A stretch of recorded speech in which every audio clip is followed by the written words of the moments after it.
Good morning, explorers, and welcome to your local Ixalan weather update. It is an absolutely glorious day out there today on the plain, so let's take a look at the radar. Starting off in Deep Root Basin, my merfolk friends, you are going to be delighted. We've got some wonderful blue mana showers coming in from the west. It's going to be the perfect weather for island walking, drawing extra cards, and generally just keeping those gills nice and hydrated. Moving over to the Sun Empire, we've got this lovely mono white sunshine moving in from the south. Now, if you're planning on going on an expedition today, it's going to be a scorcher, so do be prepared. Make sure you pack plenty of water, and you might want to bring a large filled outer saw with you because you are definitely going to need the shade. Oh, wait folks, I'm just getting an update from the studio. Let's hold off on those travel plans because we've got an unprecedented weather anomaly moving in from the coast. If you are in this surrounding area, I recommend cancelling those travel plans and expecting some high updraft, some infinite mana loops, and some localized extinction events. Stay safe out there, Ixalan. Now back to you in the studio for the deck. Wizards of the Coast have a bit of a love-hate relationship with cheating. And by cheating, I mean people sneak attacking, blinking, or reanimating massive game-ending threats onto the battlefield without paying their mana costs. You'll see the phrase, "when you cast this spell," on some of the most powerful cards ever printed in Magic. This is Wizards' way of sitting you down and saying, hey, you can have this incredibly powerful spell that's going to annihilate your table, but you're going to pay the cost for it. Anyway, we're going to be taking that very specific safety valve and destroying it with some wind magic. Let's have a look. Our commander for this weather-based nonsense and the poster child for the deck is Zacama, Primal Calamity. For 9 mana, you get a 9/9 Elder Dinosaur with 3 heads, Reach, Trample, Vigilance, and 3 activated abilities that let you gain life, destroy artifacts and enchantments, or bolt creatures. But the most important part of this card is the very first line of text. When you cast this spell, untap all lands you control. Now normally this is just a nice refund. You just spent 9 mana to cast this dinosaur, you deserve some of your mana back. But the thing is, if you use an ephemerate or something to blink Zacama, you won't get your lands untapped because you didn't cast it. But a few sets ago, we got all the avatar cards, and with them came the airbending mechanic. And if you read the rules for airbending, you'll notice a beautiful loophole. Airbending specifically allows you to send a creature to exile and then have its owner cast that card again for a massively discounted rate. You heard me right, cast. And because the airbending cost is so aggressively cheap, it means that we can airbend our massive threats and then cast them again from exile for just 2 mana rather than their very hefty normal mana costs. So you pretty much get the gist here. We're going to airbend our massive apex predator into the ether and then cast it again for 2 mana, letting us untap all our lands without having to pay the 9 that you usually would for Zacama.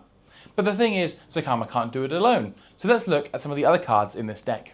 To make this strategy work, we are running a dedicated airbending package, which includes nearly every single printed airbending card.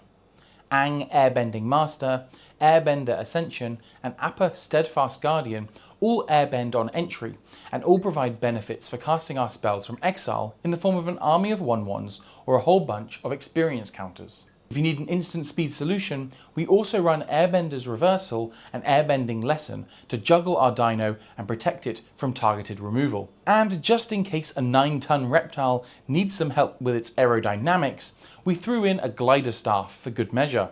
Hey, it's not a B-12 bomber, but I still imagine it's pretty cool. Monk Gyatso is our game winner though. With Ang's old mentor on the battlefield alongside Zacama, we're running a new version of a classic combo. When Zacama enters, it'll untap all our lands, and we can tap them all to float all our mana. Use 3 of it to target Zacama with its own ability to deal 3 damage, and Monk Gyatso will trigger, airbending it. That'll cause the damage ability to fizzle, and we can cast Zacama again from exile for 2. When Zacama re-enters, the lands untap, and we can do the whole process again. The beautiful thing about this deck though is that we don't just finish at Zacama. There's a whole host of incredibly powerful cards that only do what they're meant to if you cast them. So let's have a look at them. Take Kozilek, Butcher of Truth for example. When you cast Kozilek, you draw 4 cards. Normally you only get to do this once, but in this deck we can airbend Kozilek into exile and then cast him again and again, drawing 4 cards every single time. Heragast, Erupting Nullkite does exactly the same thing, Cast it, exile your hand, draw 3 fresh cards, airbend it, and do it again until you find the exact cards you need to win. Drawing cards isn't all you can do. Apex Devastator has 4 instances of Cascade, which only triggers on cast. Meaning if we airbend it and cast it again, we'll be able to go through our whole deck all over again, looking for those big beaters. We can even reset the One Ring, continuously triggering its cast ability, granting yourself permanent protection from everything. Now, I'll be honest, finding all these specific, carefully worded if you cast it cards has been a bit of a headache, but that's why I've relied on this video's sponsor, Card Mystic. It's the smart Magic the Gathering search engine that lets you find any card you need. With Card Mystic, you can literally just type, "Show me Naya creatures with powerful cast triggers," or "Find me ways to bounce my own permanents in green and white," and it'll pull up exactly what you need. Once you find a card that fits the weird niche that you're trying to fill, you can simply hit the Similar Cards button and it will build out a list of every other card that does the exact same thing. It's completely free to use and saves hours of deck building time and makes finding these bizarre airbending payoffs incredibly easy. You can try it out yourself using the link in the description. A huge thank you to Card Mystic for sponsoring this video. Now let's get back to the build. So we've got infinite mana, we've drawn our deck thanks to an Eldrazi Titan, and we've got protection from everything thanks to the One Ring. Well, how do we actually win? Since we're casually floating 3 billion mana, Walking Ballista is one of our cleanest and most efficient win conditions. We simply cast it for X equals 1 million, remove the counters, and ping the entire table to death. It's a classic, it's reliable, and it gets the job done. If you prefer your finishes to be a little bit more cinematic, Terror of the Peaks is a must include. Every time we airbend Zacama and cast him again, Terror of the Peaks sees a 9 power creature enter and lets us throw 9 damage directly at an opponent's face. If you want to win through combat, Finale of Devastation allows us to pump 1 billion green mana into the X cost, search our deck for any creature and put it onto the battlefield and give our entire board a massive buff and haste. But my absolute favourite win condition in this deck relies on a few extra pieces, specifically Brash Taunter. This indestructible goblin is normally just an annoying blocker, but remember Zacama's activated abilities? For 3 mana, Zacama can deal 3 damage to target creature. Because we have infinite mana, we can repeatedly command our massive dinosaur to shoot down our own Brash Taunter in an infinite number of times.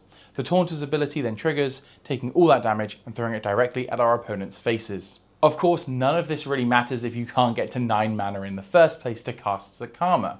So we're running a really dedicated ramp package. Now because Zacama untaps lands, we're not running a huge number of mana rocks, but let's have a look at what we've got. We are packing a premium suite of land ramp, using cards such as Nature's Law, 3 Visits, Farseek, and Skyshroud Claim. These are crucial because they can fetch lands with basic land types, meaning we can grab our dual lands and shock lands to perfectly fix our colours while fueling the engine. To ensure our mana is absolutely perfect when we start looping our lands during the combo turn, we also run Chromatic Lantern.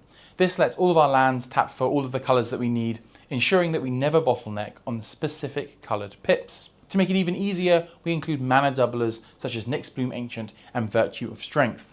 When your lands tap for 3 times as much mana, you only need 3 or 4 lands on the battlefield to start the infinite airbending loop, making the deck terrifyingly fast. Finally, because I know that the table is going to get sick and tired of us playing Weather Wizard with a T-Rex for 20 minutes, we do run some protection. Grand Abolisher and Myrel Shield of Argive are basically mandatory here. If we drop either of these before we start our combo, our opponents are completely locked out of casting spells or activating abilities on our turn. They just have to sit there and watch the weather report. If someone tries to disrupt us before we get our shields up, we do have some instant speed interaction.